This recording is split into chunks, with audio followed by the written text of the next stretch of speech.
अस्सलाम वालेकुम।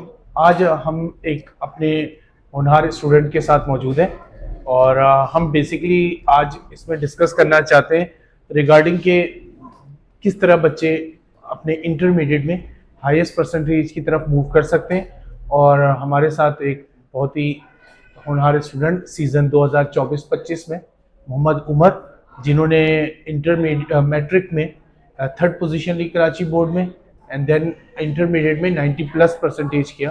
तो उमर, आपसे हम पूछना चाहते हैं कि आप अपने बारे में थोड़ा सा बताएं कि आज आप जो है 90 परसेंटेज आपकी आई है, देन आपने you have cleared inter NED test. तो आजकल आपकी क्या मसरूफियत है और किस तरीके की आपकी कुछ इंट्रोडक्शन दें अपने बारे में। Assalamu alaikum. My name is Umar Iqbal Ansari and I have completed my intermediate. I recently been admitted to the software engineering department at the NID University. अच्छा, तो जब आप इंटरमीडिएट की प्लानिंग कर रहे थे, मतलब आप इंटरमीडिएट मैट्रिक में आए, हमारे पास मैट्रिक कंप्लीट करके आए, इंटरमीडिएट में फर्स्ट ईयर में लिया आपने, एक बड़े अच्छे कोचिंग से आप यहाँ शिफ्ट हुए, नाम हम उस तरफ नहीं जाते, हम यहाँ पर आते हैं कि आपकी अपनी प्लानिंग जब फर्स्ट ईयर में आए तो आपकी क्या थिंकिंग थी। जब एज अ मैं बात करना चाहता हूँ कि इंजीनियरिंग के स्टूडेंट्स आते हैं और इंजीनियरिंग के स्टूडेंट्स आते हैं तो फिर उनकी क्या, मतलब आपकी क्या थिंकिंग थी कि मुझे इंजीनियरिंग कैसे करनी है, कैसे अपने इस जर्नी को जो 2 साल की है वो कैसे परस्यू करना है।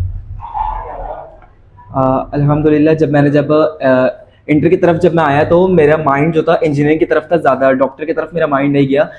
तो मैं गोल्स इस तरीके से मैंने अचीव की कि टीचर्स के लेक्चर जो हमें प्रोवाइड किए गए हैं और टीचर्स ने पासपर्स वगैरह प्रोवाइड किए हैं, उसके ज़रिए से हमने पूरी तैयारी की।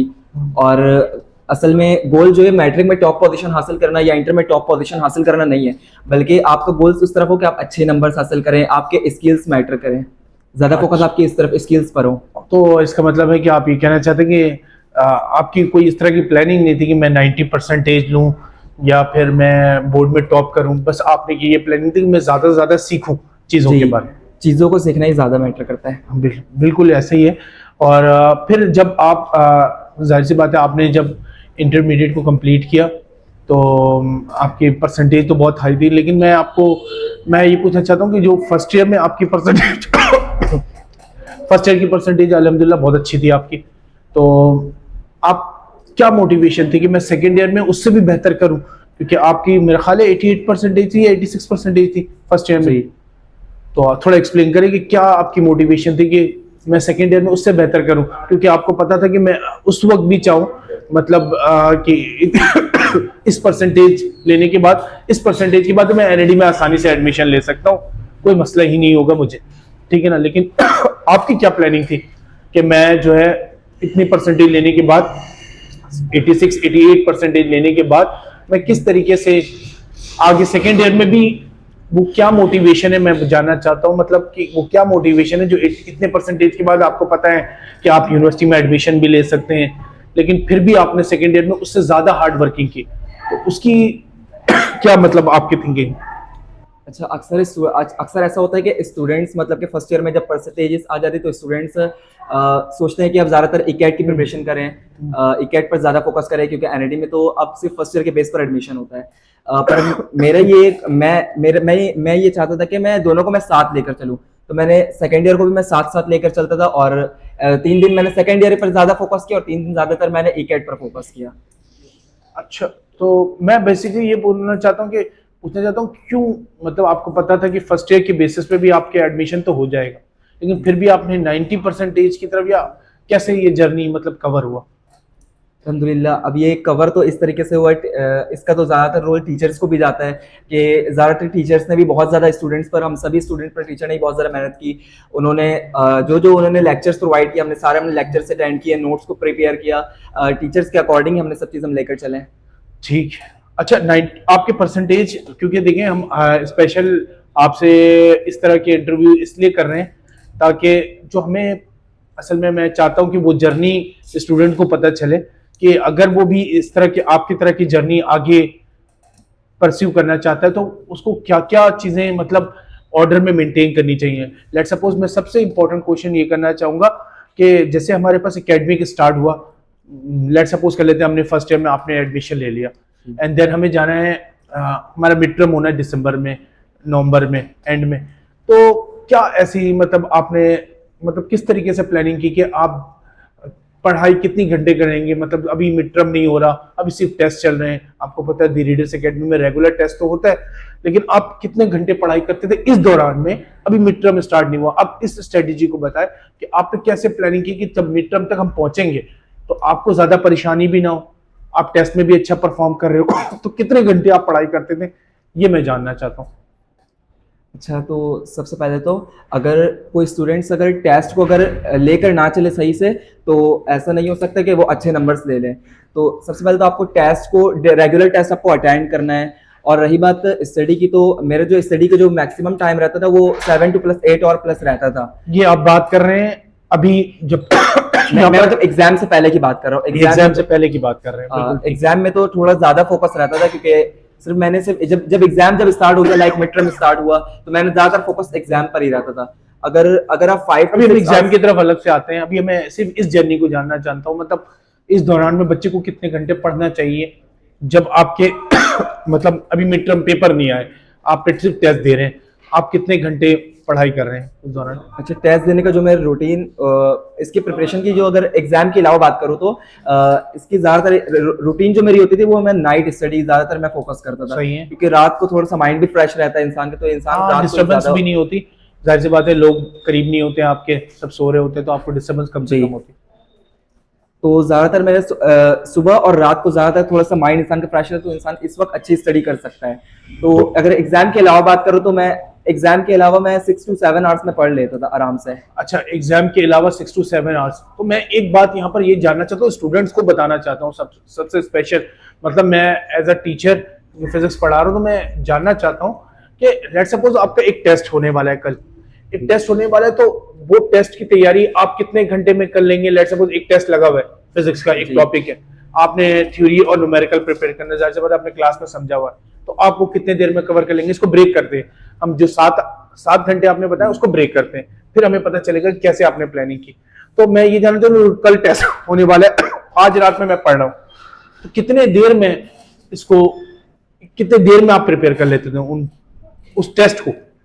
अच्छा, असल में हमारा जो कोचिंग में टेस्ट सिस्टम था वो रेगुलर बेस पर था। सही है। तो एक दिन पहले ही मैंने सारे टेस्ट जो तो मैं सारे कर लेता था। अब उसमें रिवीजन के लिए थोड़ा टाइम लगता था, जब सब चीजों को मैं कवर करके फिर रिवीजन में 7 आवर्स को आप ब्रेक करें कितने कितने घंटे में? उसमें से 2 आवर्स कम से कम मैं मतलब रेगुलर टेस्ट को, और फिर बाकी को मैं अगले टेस्ट के लिए मैं उसको टाइम को वो कर लेता था। हाँ ठीक है, आप मैं समझ लेता हूँ, 2 घंटे आपने लगा लिए टेस्ट की तैयारी में, तो बाकी 5 घंटे में आप क्या क्या करते थे उसको ब्रेक डाउन करके बताएं, ताकि उनको स्टूडेंट को पता चले कि ऐसा नहीं कि सिर्फ टेस्ट के दिन टेस्ट की तैयारी करनी है। वो जो 5 घंटे आपने यूज किए ना, वो 5 घंटे आपने क्या प्लानिंग की, मतलब 5 घंटे में क्या क्या पढ़ाई की? अच्छा, टाइम को मैंने यूटिलाइज तो केमिस्ट्री के ज्यादातर फार्मूलाज और मैथमेटिक्स और फिजिक्स के न्यूमेरिकल्स पर मैंने ज्यादातर फोकस किया है। टाइम को मैंने ज्यादातर इसी में यूटिलाइज किया, फिजिक्स और मैथमेटिक्स पर। तो आप उर्दू वगैरह की लेट सपोज 2 घंटे आपने उर्दू में लगा लिए, तो अब 5 घंटे आपके पास आज के दिन में बचे हैं जी। तो आप 5 घंटे एक ही सब्जेक्ट में लगाते थे, या आप चाहते हैं कि वो 3 सब्जेक्ट में मैं 2 घंटे ऐसे इस सब्जेक्ट को दूं, 1 घंटे इस सब्जेक्ट को दूं? मैं ये ब्रेक डाउन करना चाह रहा हूँ। नहीं, टाइम को मैंने डिवाइड किया था, सब्जेक्ट्स के हिसाब से मैंने डिवाइड किया था, एक ही सब्जेक्ट को मैंने फोकस नहीं 5 घंटे में आप समझ लें कि तीन और सब्जेक्ट को भी पढ़ते थे। इसका मतलब है कि आपने एक दिन के अंदर 4 सब्जेक्ट को कवर किया जी। ऐसे ही है ना, तो यही हम बात बेसिकली करना चाहते हैं स्टूडेंट से बेटा, कि जिस तरीके से जब आप पढ़ रहे होते हैं तो आपको याद रखना है ये बात कि ऐसा नहीं कि सिर्फ आपने टेस्ट की तैयारी कर ली, कल अच्छा टेस्ट ले लिया तो ये मैटर नहीं करता। आपको जो बाकी 5 घंटे, जैसे उमर ने बताया कि हमारे पास 5 घंटे हैं, तो उनको और सब्जेक्ट को भी देना है। उससे ये होगा मेरा बच्चा कि आपके जो पिछले रिवीजन है या जो भी चीजें वो आप बेहतर मेंटेन कर सकेंगे। तो ये आप याद रखिए कि ऐसा नहीं कि उस दौरान में भी पेपर नहीं चल रहे और आपने सिर्फ जो है टेस्ट को तैयारी करना है, बाकी सब्जेक्ट को नहीं देखना। तो सारे सब्जेक्ट को लेकर चलोगे, then you can get good marks. Now Umar, मैं आपसे पूछना ये चाहता हूँ यार कि उसकी बात करें हम। अब हमारा 7 घंटे आपने जो भी जर्नी कवर की, स्टूडेंट समझ गए किस तरीके से। अब आ गया लेट सपोज मिड टर्म दी रीडर्स एकेडमी में। अब आपकी जो लेट सपोज 2-2 दिन के गैप है मिड टर्म में, तो आप कितने घंटे उस दौरान में पढ़ाई करते हैं?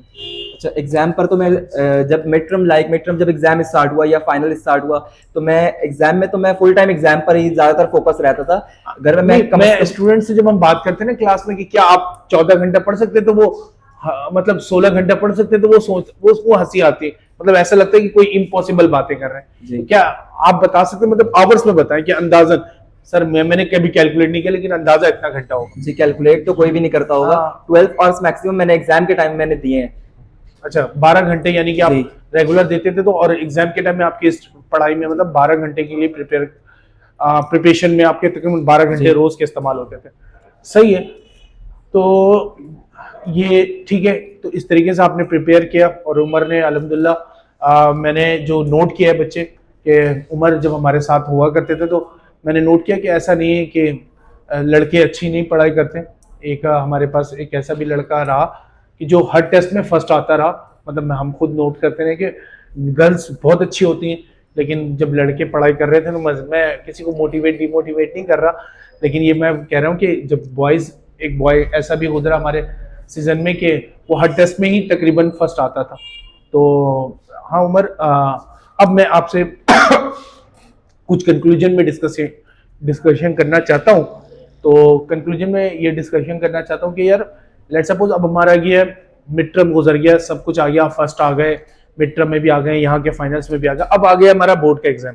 जी। ठीक है, तो अब बोर्ड का एग्जाम आ गया, तो आप किस तरीके से अपने आप को, मतलब स्टूडेंट को थोड़ा ओपन करके बताना है, ठीक है ना, अपनी प्लानिंग के, अगर आप अब फाइनल्स आ चुके हैं और आप पेपर देने 2 दिन रह गए, तो अब लेट सपोज फिजिक्स का पेपर है और 2 दिन का गैप है, हम ऐसा कंसिडर कर लेते हैं हर पेपर में 2-2 दिन गैप है, तो अब फिजिक्स का पेपर है, 2 दिन गैप है, तो आपके पास अगर फिजिक्स के 14 चैप्टर हैं, तो आपने कैसे प्रिपेयर किया, मतलब उस 14 चैप्टर को आपको कवर करना है, आपने सोचना है कि मैंने टॉप भी करना है, टॉप नहीं करना तो मुझे मैक्सिमम अच्छा करना है पेपर में, तो क्या प्लानिंग होती थी, उस 14 चैप्टर को कैसे प्लान करते थे आप कि मैं इंपॉर्टेंट चैप्टर को डिवाइड कर लूं, किस तरीके से, आप अपने स्ट्रेटेजी बताएं। अच्छा, जो फिजिक्स में जो सबसे ज्यादा इंपॉर्टेंट चीजें थी और पेपर में जो लेंदी पोर्शन होता है वो न्यूमेरिकल्स का होता है। तो फर्स्ट डे तो मैंने न्यूमेरिकल्स पर मैंने ज्यादातर फोकस किया, न्यूमेरिकल वाली चीजों पर मैंने ज्यादा फोकस किया। और सेकेंड डे को मैंने हाफ ऑफ में डिवाइड किया था कि हाफ पार्ट मैं थ्योरी में रखूं और हाफ पार्ट को मैं एमसीक्यूज पर रखूं। तो थ्योरी पार्ट भी इंपॉर्टेंट है क्योंकि डिटेल पूरा थ्योरेटिकल पार्ट होता है, तो हाफ पार्ट को मैंने थ्योरी में डिवाइड किया और हाफ हाफ डे को मैंने एमसीक्यूज इसका के लिए मतलब मैंने। आपकी प्रिपरेशन पहले से थी जी। और आपने पहले 2 दिन का गैप है, तो 1 दिन फुल टाइम आपने न्यूमेरिकल्स किए। जी। इसका मतलब है आपको सारे फॉर्मूलाज याद हैं, सारी चीजें हैं, आपने प्रैक्टिस में लगा दी। मैं यही स्टूडेंट्स को कहता हूँ कि बेटा जब पेपर में प्रिपेयर करके जाएं, तो याद रखें न्यूमेरिकल्स करते वक्त भूलना नहीं है कि आप सिर्फ आंखों से नहीं गुजारे कि आपको पता हो मैंने कर लिया, नहीं बेटा, हर चीज को बाय हैंड करके जाना है। जैसे उमर ने बताया कि हम 1 दिन पूरा लगाते थे उस न्यूमेरिकल्स को प्रिपेयर करने में, क्योंकि सबसे बड़ा 36 नंबर का पोर्शन आ रहा है सेकंड सेक्शन बी, चाहे मैं केमिस्ट्री की बात करूं चाहे मैं फिजिक्स की बात करूं, तो 36 मार्क्स का है, तो उसमें मेन टाइम हमारे पास पूरा प्रैक्टिस किया है। फिर आपने कहा कि जैसे हमारे पास हमने डिवाइड कर दिया उस पोर्शन को, फिर अगले दिन जब लास्ट डे है तो आपने एक पूरा हाफ टाइम लगाया एमसीक्यू सॉल्व करने में, हाफ टाइम लगाया आपने थ्योरी सॉल्व करने में। तो कोई स्ट्रेटेजी आपकी पेपर में होती थी, लेट्स सपोज मैं बोर्ड में बैठा हूं, जी। तो कोई स्पेसिफिक स्ट्रेटेजी होती थी कि यार मैं बोर्ड में बैठा हूं, अभी मैं पेपर कैसे स्टार्ट करूं? तो अब तो एमसीक्यूज का टाइम है वो आखिर में होता है, तो मेरा हमेशा, मैंने जितने भी सब्जेक्ट, सारे सब्जेक्ट के मैंने पेपर है पहले मैंने डिटेल शुरू किया है, हमेशा मैं डिटेल से मैं शुरू करता था एंड देन शॉर्ट की तरफ मैं आता था। ये मेरा पेपर मतलब एक मखसूस कर लिया था कि फर्स्ट सेकंड ईयर मैंने दोनों में पहले मैंने डिटेल पार्ट को अटेम्प्ट किया एंड यानी कि आप सेक्शन सी पहले अटेम्प्ट करते हैं और देन शॉर्ट क्वेश्चंस में आता था। अच्छा, उसकी वजह क्या होती थी, मतलब कोई ऐसे माइंड में आपके चल रहा हो कि ये वजह है? मैं समझता हूँ जो कि सेक्शन सी में जो चीजें आती है वो याद की भी ज्यादा आती हैं, तो आप एक दफा पेपर को स्टार्ट कर दें करना, तो क्योंकि सेक्शन बी के अंदर कुछ लॉजिक क्वेश्चन होते हैं, तो एक दफा आपका हाथ फ्लो में आ जाए तो इसका मतलब ये है कि आप बाद में जब सेक्शन बी करें तो आप लॉजिक क्वेश्चन को भी आसानी से अटेम्प्ट कर सकते हैं। तो मे भी शायद आपकी ये प्लानिंग हो। थैंक यू उमर, आप हमारे साथ इस इंटरव्यू में शामिल हुए और उम्मीद करते हैं कि इस इंटरव्यू का फ़ायदा जो है बाकी स्टूडेंट्स को होगा कि हाउ हम कैसे अपने आप को प्रिपेयर करें फॉर फाइनल एग्जाम्स और किस तरीके से अपने आप को प्लान करना है ड्यूरिंग मिड्स में, किस तरह प्लान करना है आपको फाइनल्स में। तो ये हमारे साथ एक वन ऑफ ऑनर स्टूडेंट हमारे बैच सीज़न 2024-25 के। तो आई होप कि आपको मज़ा आया होगा और इनकी बातें समझ आई होंगी कि कैसे हमें प्लान करना है। Thank you.